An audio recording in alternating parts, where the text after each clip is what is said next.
My name is Gerard Taylor, and this is the first video of a machine learning tutorial where we're going to examine the performance of various machine learning algorithms as they attempt to classify the MNIST handwriting dataset. So the MNIST dataset is a dataset where um, it contains um, images of handwritten digits. The images are 28 by 28 pixels, so they're square images.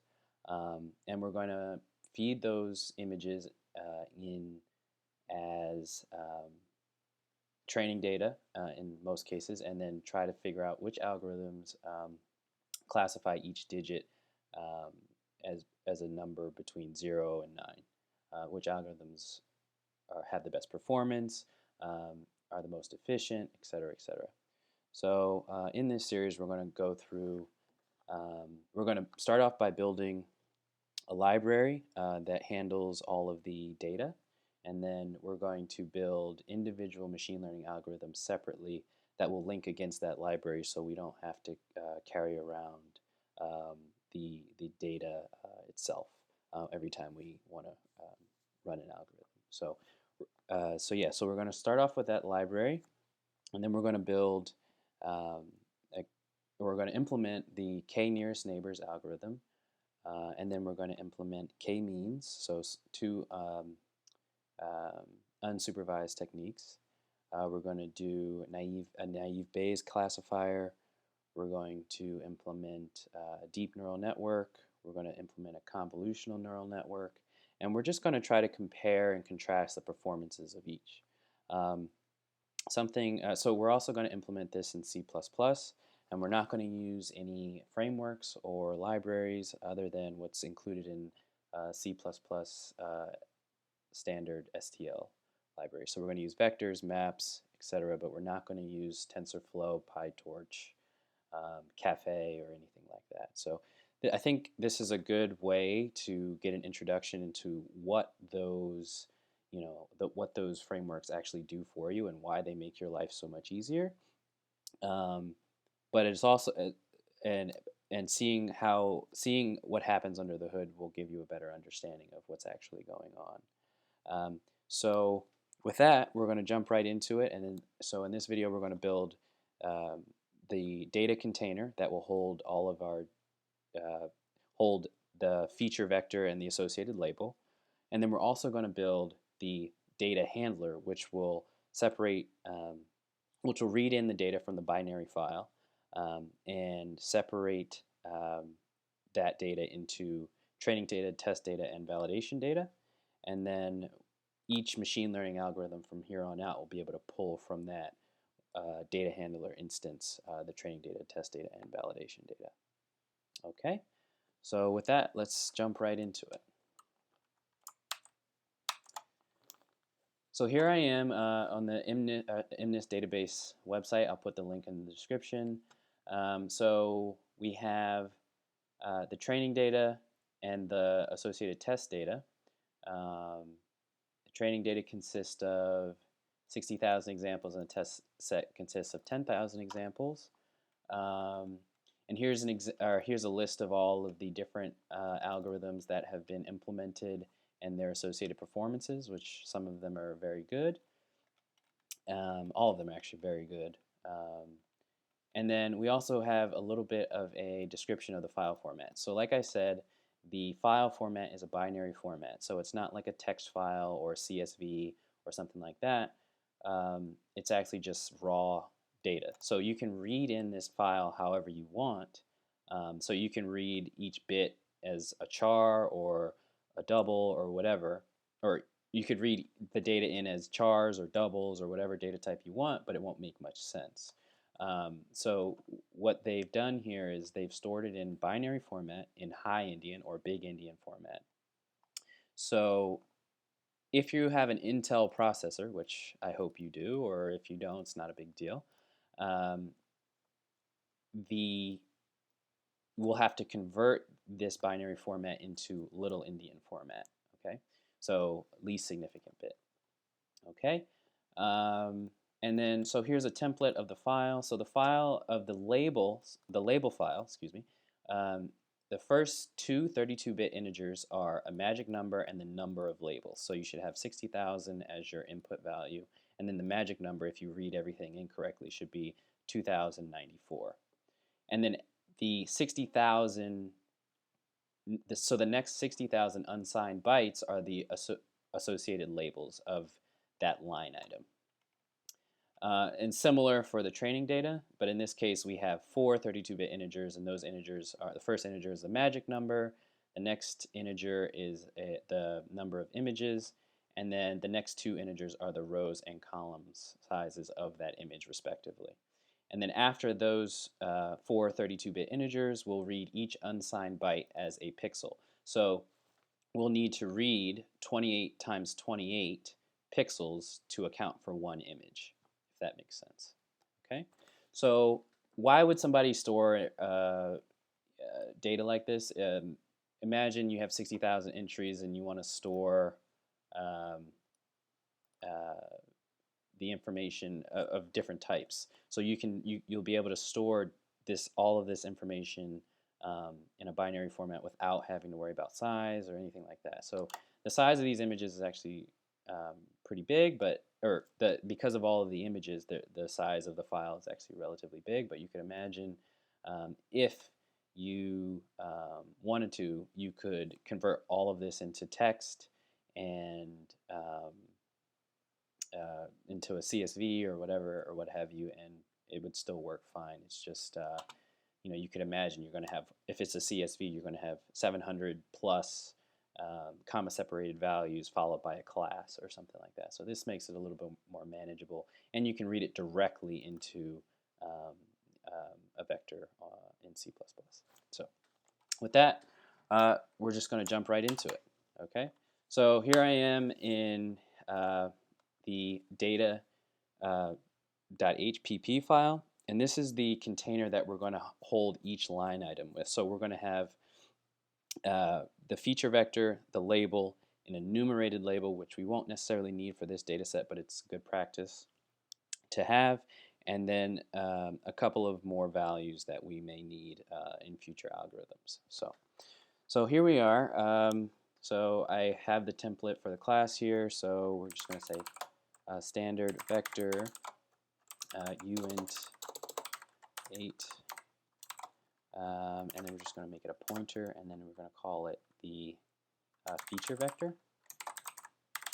Okay, so the feature vector is everything but the class. So we're not going to include the class as a part of this feature vector. No class at end. Okay, and then we're going to have uint 8 label. So this is the actual class, and then uint, or let's just call it an int, enumerated label. So in this case, like if the class was a char, say an A, then we'd want to store that as an integer for comparison purposes later when we calculate the error, say in a neural network. So an A could correspond to a 1, a B would correspond to a 2, etc., etc. But in this case, we won't necessarily need that, but it's, like I said, it's good practice. So, and then we have, that's all we really need for right now. So then let's implement some public methods here. So we want to say void set distance, or sorry, not distance, excuse me, getting ahead of myself. Set feature vector, and then it's going to take in a standard vector, uint 8, and then it's going to take in a pointer to a standard vector, and then we're going to say append to feature vector, and then it's going to just be a uint 8, and then we're going to say set label,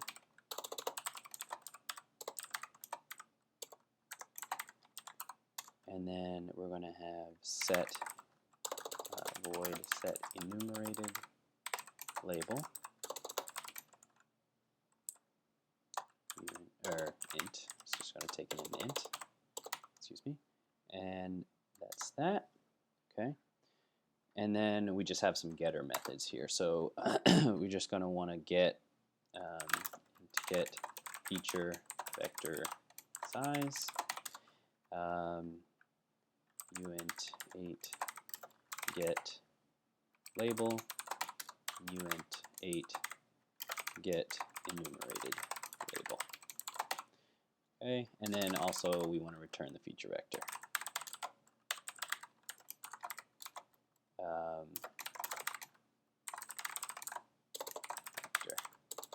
Okay, cool. So that's all we really need to do for our data container. All right, and we'll add to this as we implement more algorithms, just to make things a little bit more convenient. But to start off, this is good enough. All right. So now let's hop over to data handler. So the data handler class is going to implement all of the logic needed to read in the data, split the data, count the number of unique classes, convert to Little Endian, and pass around the training data, test data, and validation data, and so forth. So, all right, let's jump right into it. I have the template here, so we're just going to include, I think it was fstream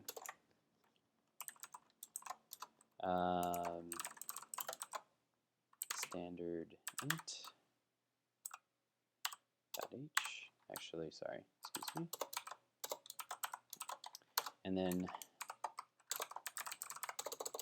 include data.h, and then vector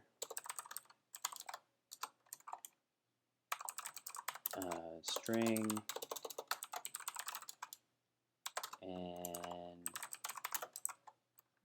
map, excuse me, and then lastly unordered set. Okay, so we're going to use fstream to read for file I/O. We're going to use, sorry, data HPP, standard int for the uint8 data type, vectors obviously for dynamic array. We're going to use strings. We could use chars, but const char pointers and a C string, but since we're using C++, you might as well use a string. We're using a lot more of the STL, so using strings doesn't really matter.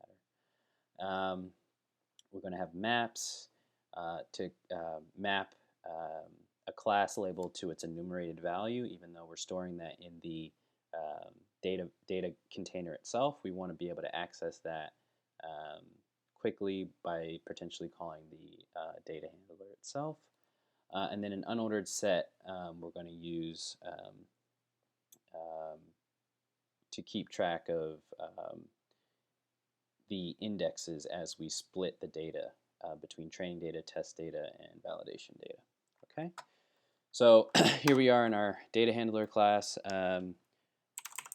We have a vector of a data pointer to a data container, and then we're going to make this a pointer to a data array. Okay, so this is all of the data pre-split. Okay, and then data, another pointer to training data. So this is all self-explanatory. We'll just continue to add these, and then we'll say test data, and then validation data. Okay. So what's next? So we want to count the number of classes that we have. So we have int num classes, and then we want to say get the feature vector size, just to have that, and then a map of where the key is an 8-bit integer, and then have its value of an int. So we're going to just call this a class map. So each possible class will have an enumerated value, as I've said multiple times. Okay, so so now let's implement some methods here.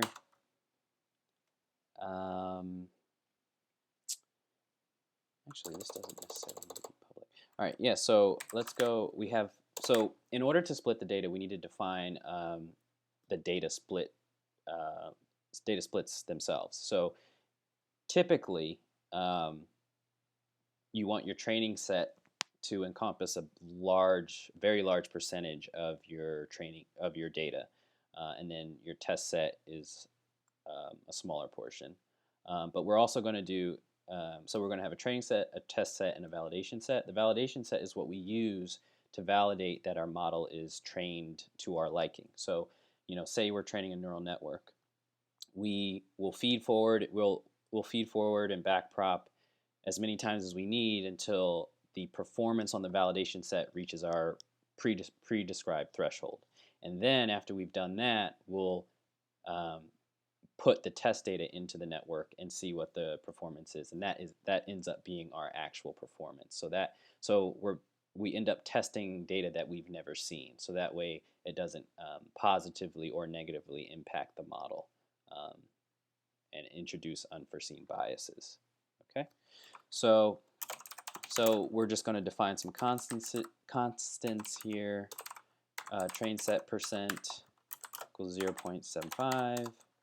Const double test set percent is equal to 0.20, 20%, and then const double validation percent is equal to 0.05. Okay, so that adds up to 100%. Great. Now we're going to implement some methods here. So we're going to have our constructor, our destructor,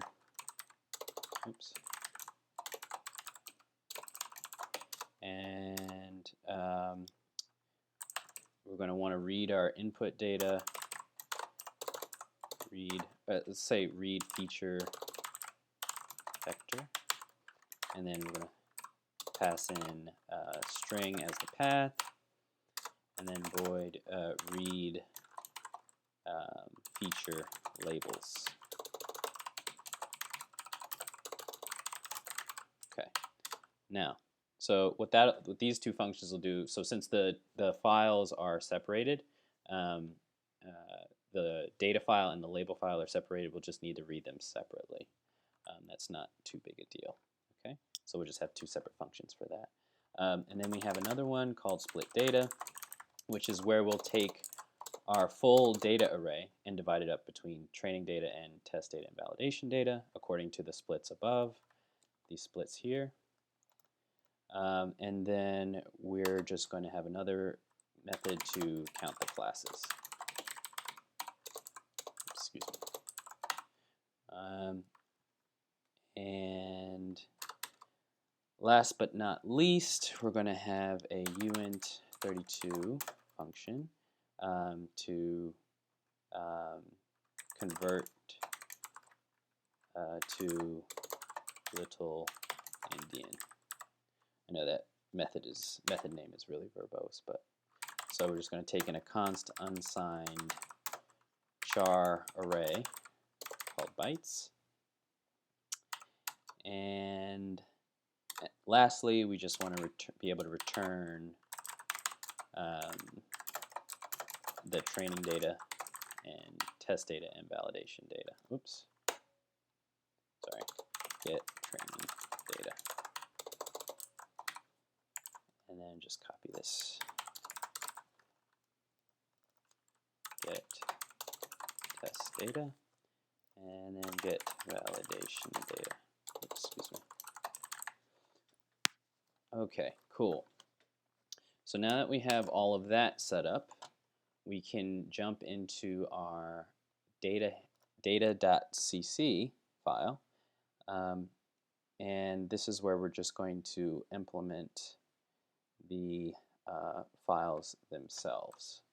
or the methods themselves. Okay, so let's just copy this. Just move this over one. Yeah. Okay. All right. So we need to have tell this translation unit which class these methods belong to. So we're just going to prepend this this here, and then okay, and then we're just going to implement these. So let's just call this vect. So feature vector is equal to vect.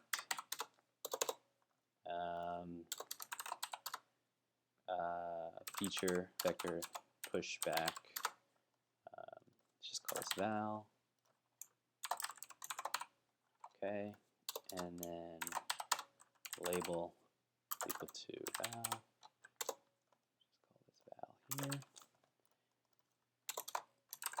and set enum label is equal to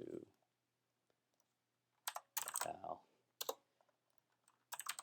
Okay, and then we just want to return feature vector size, return label, return enum label, and return feature vector. All right, so this is pretty easy. A lot just getting and setting values. And so let's jump over into our. Actually, we can close this now, so we can jump into our data handler. So back in the header file, let's just take this and paste it in. All right.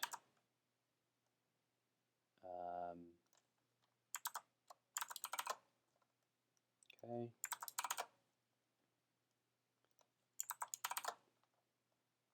Just copy this.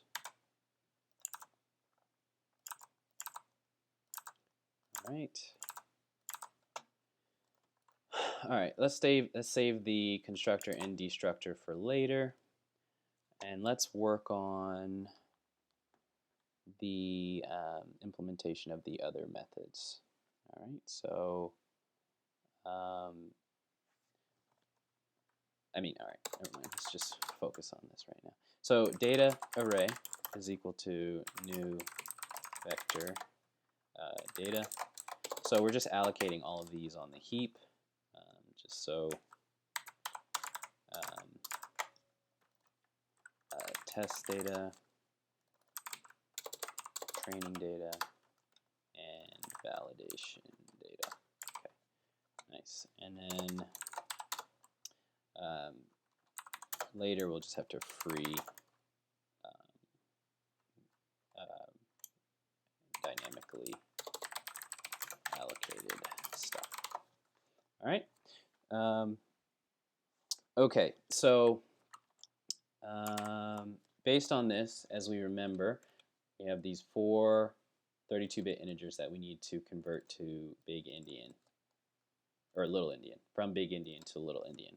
And then we can use those to calculate the size of each image. All right, so let's read this feature vector. So we're just going to have an array of uint32 header, and just call it the header, of size 4. Okay, and then we're going to have an unsigned char, which is a 1 byte in size, and then we're just going to call it bytes, and then we're going to have an array of 4 of those. So that'll allow us to read in all 32 bits into this char array. All right, so file pointer f is equal to f open of path.cstring, and then we want to open it as read only. Okay, so if f, so if file pointer is not null, then we want to go ahead and do stuff. So for int I is equal to 0, I is less than 4, because we know that the header contains 4 items. Typically, you could set this dynamically. Anyway, so yeah. So yeah, I plus plus if fread of bytes, so we want to read it into bytes, size of bytes,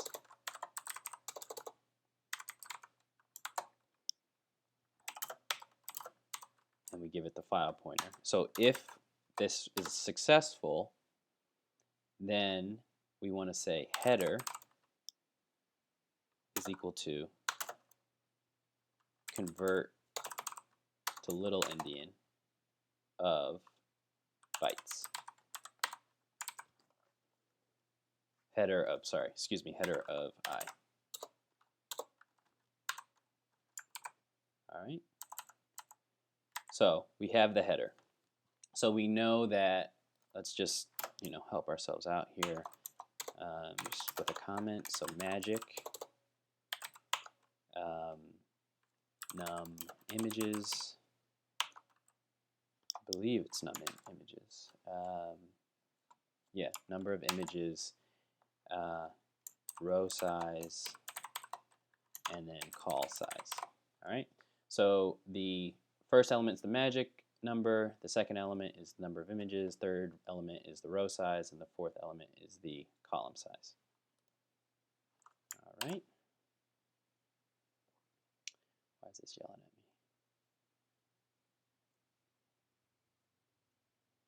I think that's okay. Let's see why that's an issue. All right. Okay, so we have that header information, and then so we just print it, printf done getting file header. Whoops, excuse me.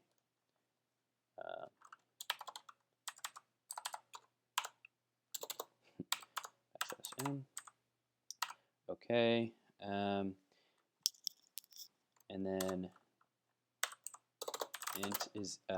int image size is equal to header of 2 times header of 3. Okay, so that's the image size. And then, so for int I is equal to, or I guess we can reuse I if we want to. Yeah, for int I is equal to 0, I is less than header of 1, I plus plus. So while we iterate through the number of images, okay, we want to then iterate over the next image size elements in that file. Okay, so let's initialize a new data container, and then d.set feature vector. All right, yeah. So let's actually go back, and so in our default constructor for data, so if we say, let's just create a default constructor here in our data.hpp, and then we can might as well create destructor as well. And then we go back to data.cc and implement these. Oops. All right, so when we run the constructor, we just want to say feature vector is equal to new standard vector of uint 8.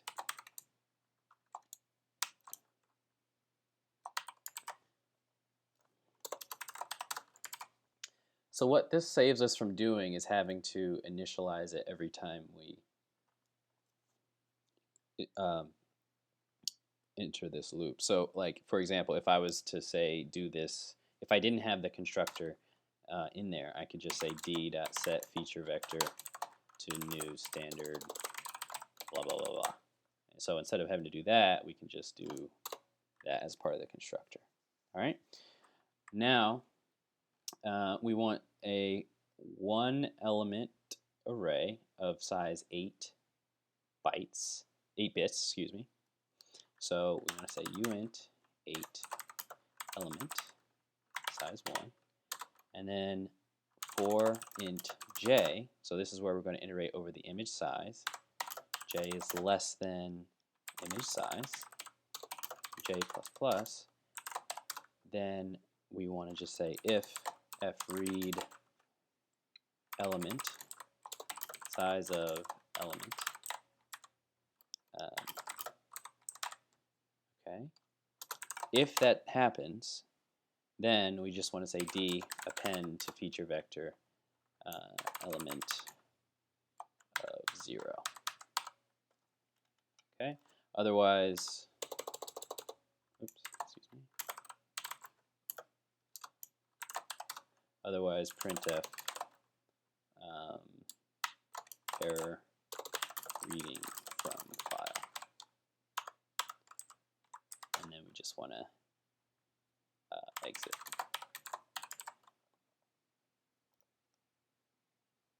Oh, excuse me. Semicolon. And then at the end, if there's no file pointer, printf could not find file. Exit 1.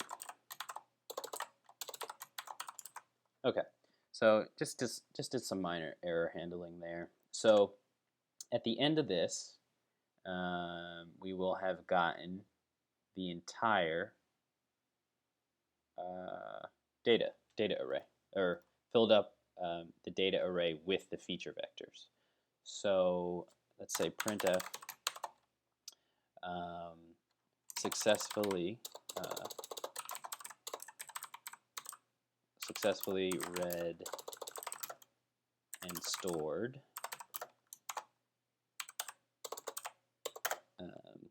feature vectors, and then data array size. So small bug, I don't know if you can spot it, but I just forgot to data array push, sorry, not here. It has to go outside of this for loop. So data array pushback D. All right. Cool. So now we just have to do something similar for the reading of the labels. So what we can do is we can actually take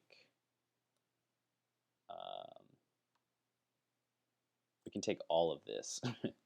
So we can take this and copy it in. There's always a problem with copying because you forget to make the changes that are present in each of the different from what you're copying from to what you're copying to. So we don't need image size. So let's done getting input file header, and then we can say done getting label file header. Okay. Cool. So we have that, and then so in the header is going to be, let's go over here, take a quick look. All right, yeah, so the second element is the number of items. So, okay, so we go in the number of items, and then we want to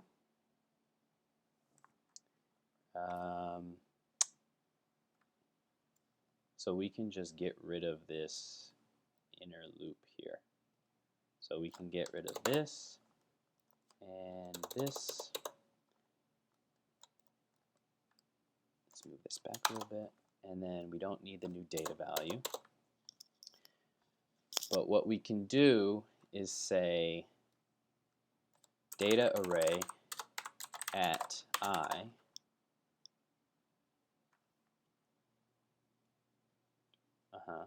data array at I set label of element of 0.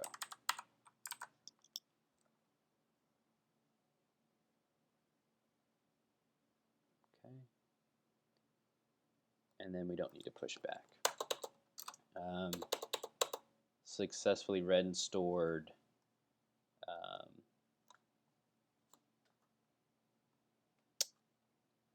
labels. We don't need to say the number. Okay, else could not find file. And I think that's it for these two. It's yelling at me at this. Oh. Don't forget your semicolons. All right, split data. So this is where we're going to use that unordered set that we're including. So if you remember, we're going to try to split the data into 3 different arrays. And in order to do that, we need to keep track. If we don't want to cannibalize the global data array, which we probably don't, then we need to keep track of which indexes inside of that data array were used. So, for example, if we wanted to say cannibalize the data array, we could just pick a random index and then store that in the training data or test data or validation data, whichever we're trying to fill, and then remove that index from the data array. But then we'd only be able to do this once. So instead, what we're going to do is we're going to just keep track of the indexes that we've used, and then try to and then fill up the other arrays without emptying the data array. Okay. So unordered set of an int type used indexes. Okay, and then int train size is equal to data array size multiplied by train set %. Right?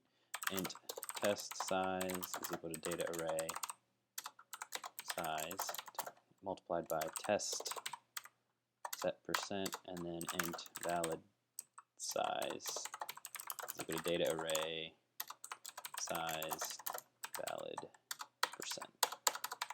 Cool. All right.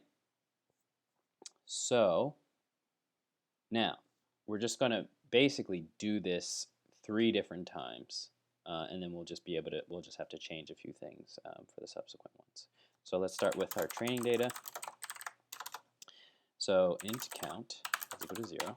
So while count is less than train size,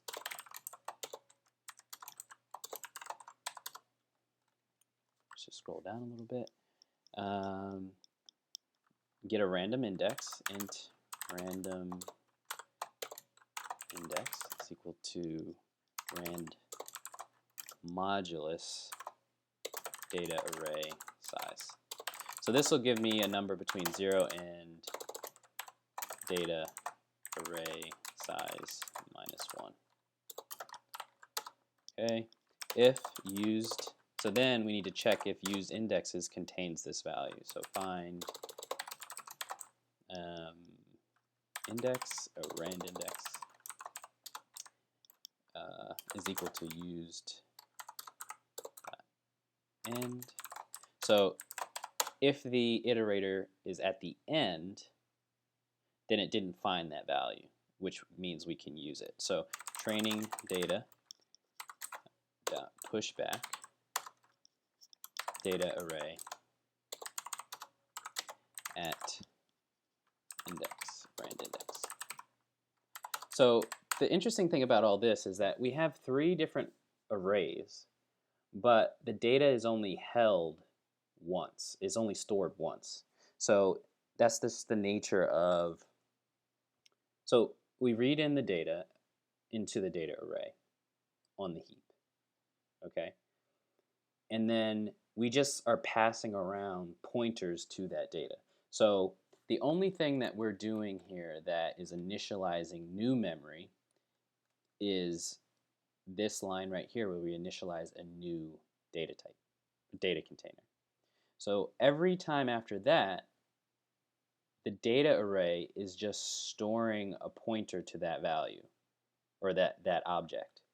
So if you can imagine, a situation where we were storing the actual data itself in each array and copying it. So the overhead associated with that can get rather large. But in this case, we're just storing pointers and passing them around to different arrays. So hopefully this will make our algorithms a little bit faster. Okay, so now we just need to take used indexes, insert random index. Okay, so that means we can no longer use this. It's marked as used, and then count plus plus. All right. Now we just need to do this 2 more times. So we take this and then test data. I'm sure there's a more elegant solution to this, but it's okay. So we have that. Oh, I always forget these semicolons. All right, so if used index, and then we want this to be test data, and then used indexes.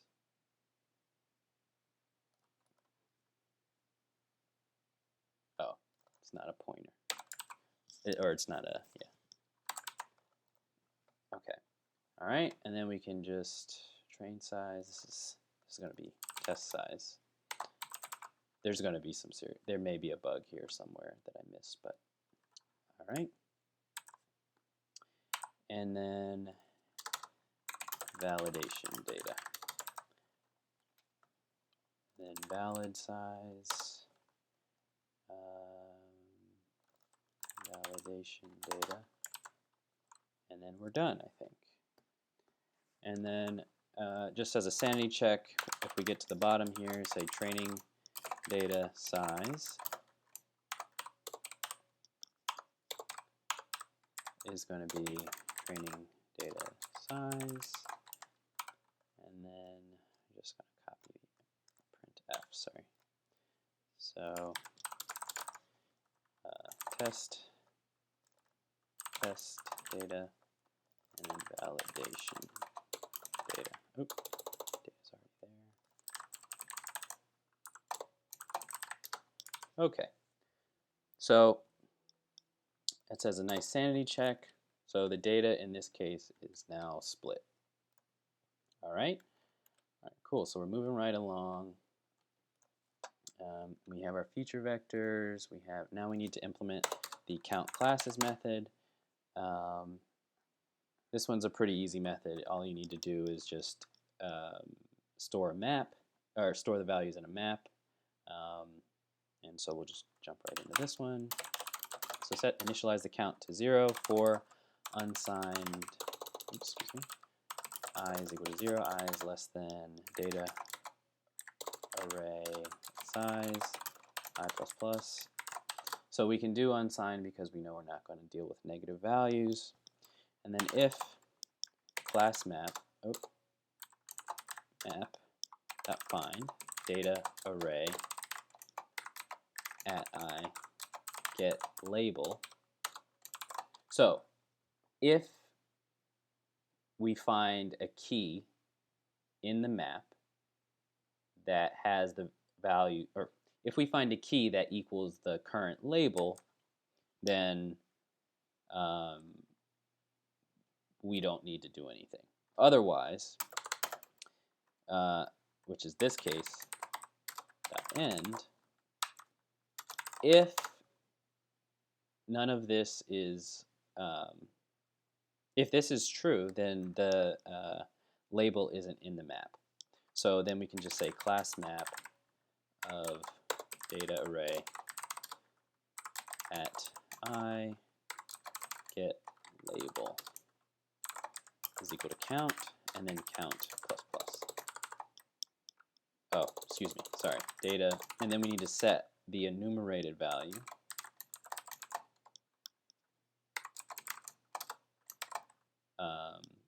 count, and then count plus plus.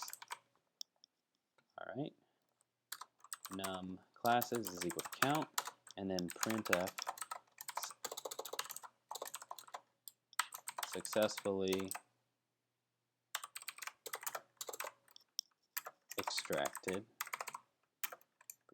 unique classes, num classes. All right, so that was pretty simple. And then let's just implement these. Return training data, return test data, and then return validation data. All right, and then lastly, let's implement this little Indian, convert to little Indian function. It's a pretty simple function.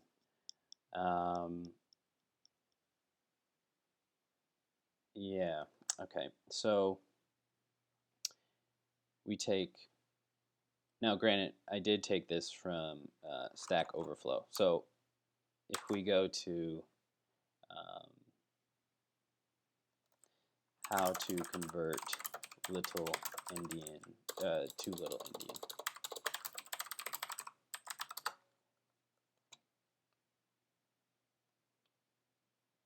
Yeah. So here we are.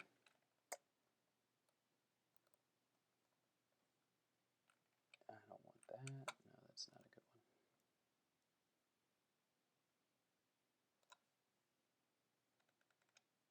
So assuming you want a byte swap, so an unsigned 16-bit conversion.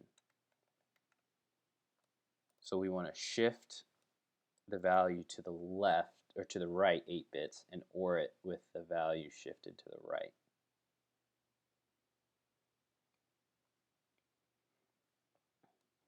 Or an unsigned 32-bit conversion is shifting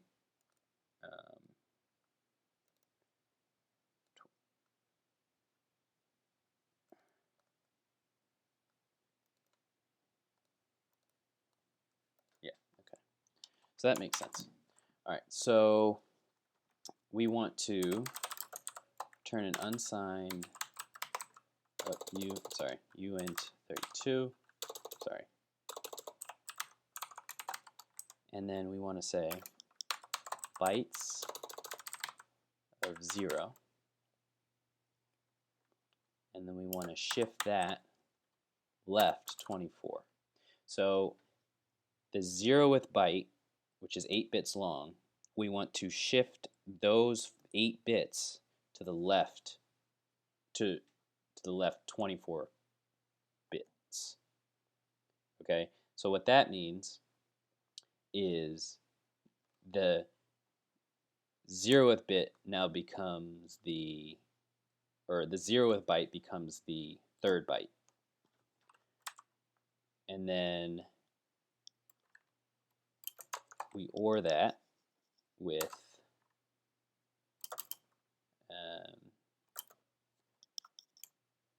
bytes of 1.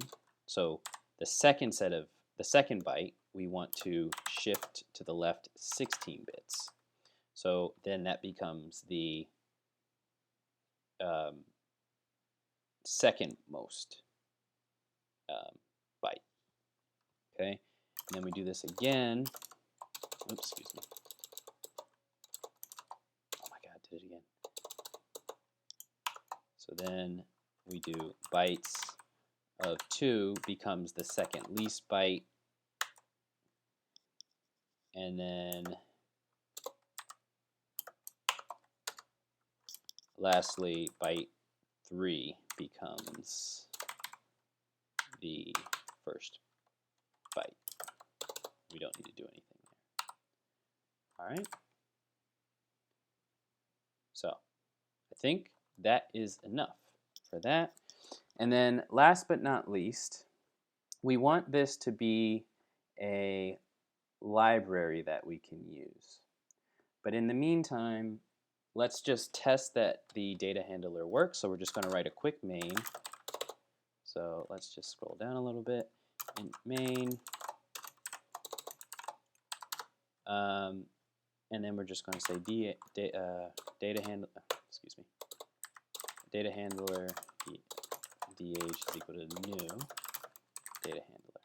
Okay, and then dh read feature labels, and then we're just going to make the path. It's just going to be simple because this is going to be the top level directory. Whatever we say, insert file name, and then dh read feature vector file. So the feature, you have to read in the feature vector first based on how I wrote the program. So a fix later will be to make it a little more robust, so it doesn't really matter what you read in first. Split data, and then dh count classes. I think that's all I need to do. Let's just double check. Yep. All right. Let's minimize that. So now the next thing is we need to get the data files and put them in the right place. All right, so we're in the MNIST ML source here. So I already downloaded the files from the internet, so we can just go copy from downloads. Sorry, need to go up one more directory. And then star anything with a suffix gzip, and then we're just going to put them here. Okay, so as you can see, the files showed up. And then we want to gunzip. I think that's the command. Star.gz. Nice. So that just unzipped the files, and they are now in acceptable binary format. Okay. So the path that we're going to need to feed into the feature vector is just up one directory, and then the file name is train images idx3.ubyte.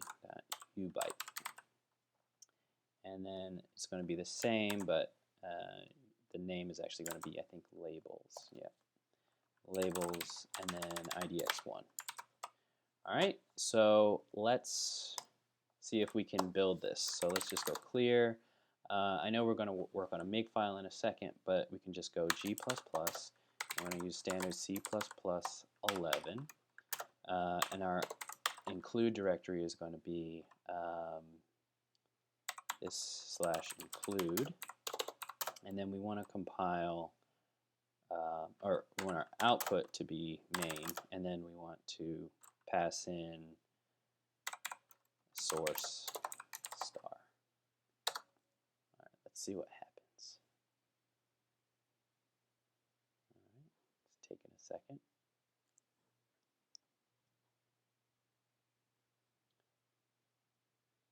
Okay, so gave me a warning that says, oh, I didn't put, all right, let's just fix this really quick. So it compiled, but we want to fix this warning at line 82 that says, so we want to say %lu.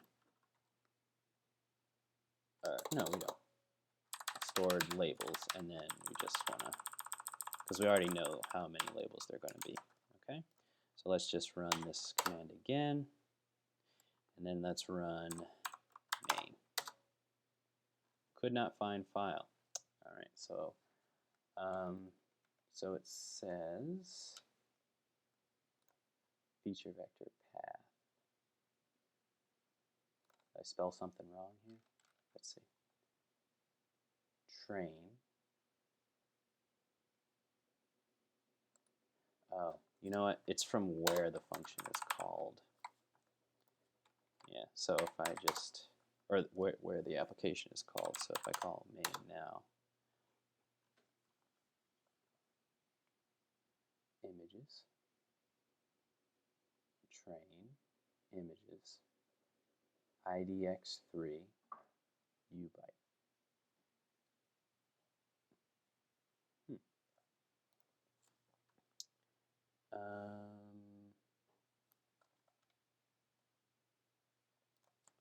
We'll do this just to make it. Okay. There we go. Okay. So you just need to explicitly tell it what directory. Uncaught exception. All right, so we have an error here. So done getting input file header successfully read and stored 60,000 feature vectors. Done getting label file header, and then okay, so we're trying to append to the feature vector with, not append, but we're trying to access a value that isn't in the feature vector. And I told you we were going to have an error in this this part because we copied. Okay, so this already works. So header of 1 should be the number, element of 0, else error reading from file. All right, so let's just print f and then just throw an I and see what's happening here.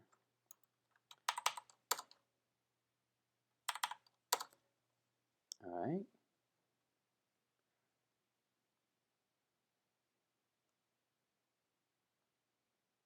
Okay. So that's telling me we got 59,999 labels, but for some reason it's trying to get the 60,000th, which is not valid. So let's see.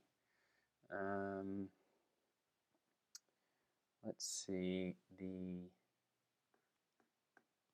Why is it yelling at me here? Okay.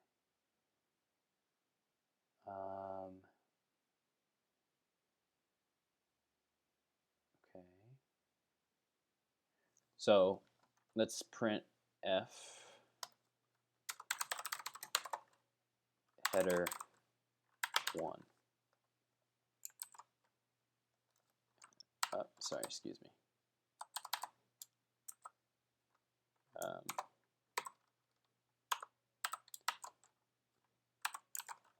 And then we just want to comment this out.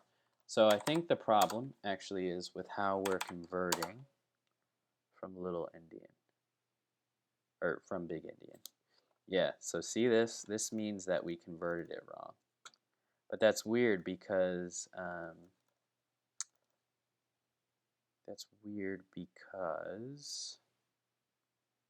it worked in this section.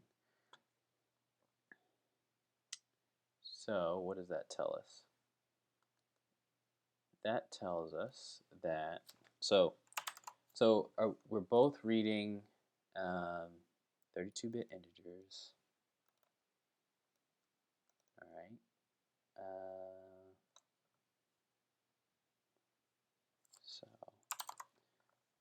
Okay. So let's see. Header of 1.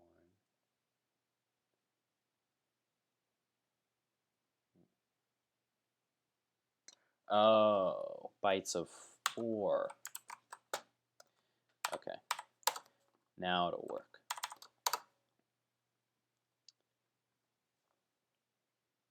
Yeah. So here we are, done getting input file header, successfully stored 60,000 feature vectors, done getting label header, successfully read and stored labels, training data size is 45,000, test data size is 12,000, validation size is 30,000, and then successfully extracted 10 unique classes. Great. So we're all set. So we have this great foundation for our data handler. And then last but not least, we want to create a makefile so that compilation is easier, and we'll be able to link against this library and other when we implement some of these algorithms. So the compiler we're going to use is G++. Our include dir is going to be equal to, we're going to have to define an environment variable called MNIST ML-root, and that's just going to point to the top level MNIST directory. Oops, sorry. Include, and then we want our source directory to be MNIST ML-root source, and then C flags. So we want our library to be a shared library, and then the standard we're going to use is equal to C++11, and then we're going to throw a -G for debug stuff if we ever have an issue. And then the name of our library is going to be called libdata.so. Okay, so our target is all, and then our dependency is libdata. Okay, so libdata, so target libdata is equal to libdir, and our dependencies are libdir, objectdir, obj data handler.o, and then obj of data.o. So we just need the object files of the compiled data handler and data source files. And then to compile it, we just throw cc and then throw in C flags. -o is our file, MNIST ML-root, and then we want to say lib, and then our lib data, and then we want to pass in obj star dot o. Okay, and then remove our object directory.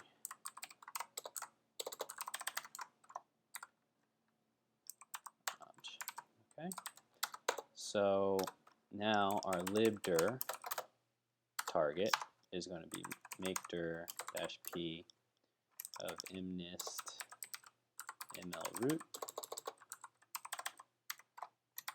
I'm sorry. And then our objdir target is going to be makedir-p, MNIST ML root / obj, and then up here we just need to throw a lib there. All right,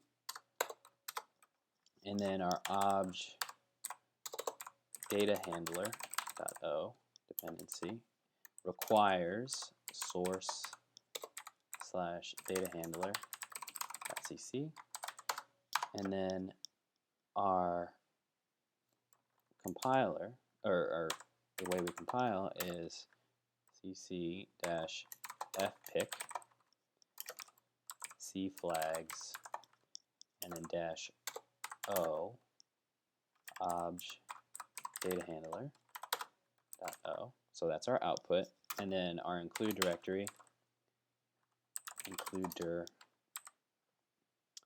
and -c. So we just want to compile source / data handler.cc. Okay, and then we do the same thing. Oh, do the same thing for data.o. We just need data.cc,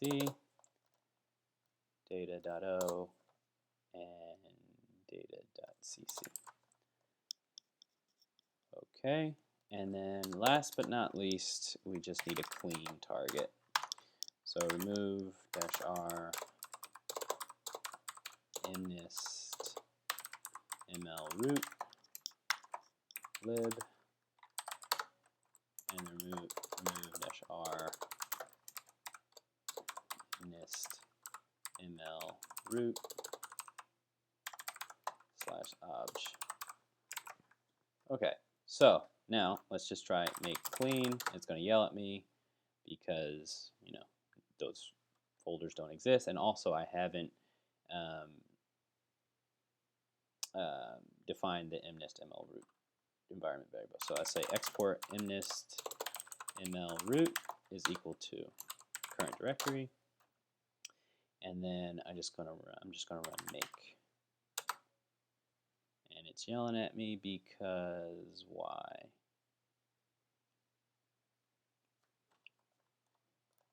Include directory. Okay. All right. So I got a warning here. Unused during compilation. Strange. So if I take it out, it'll still compile. So let's make clean, and then make. Cool. So in our lib, we have a lib data library that we'll be able to use in our future videos when we link against, so we can link against it, so we don't have to carry around this data handler 8.h, data.h, data handler.cc, and data.cc files in our when we try to compile. So all we need to do in the future is just add. We just need to add this to our load library path. And then when we try to compile future applications, it will link against this libdata.so. All right, so I hope you guys enjoyed the video. If you liked it, like it. If you feel like sharing, give it a share. And as always, leave some comments below if you have any questions.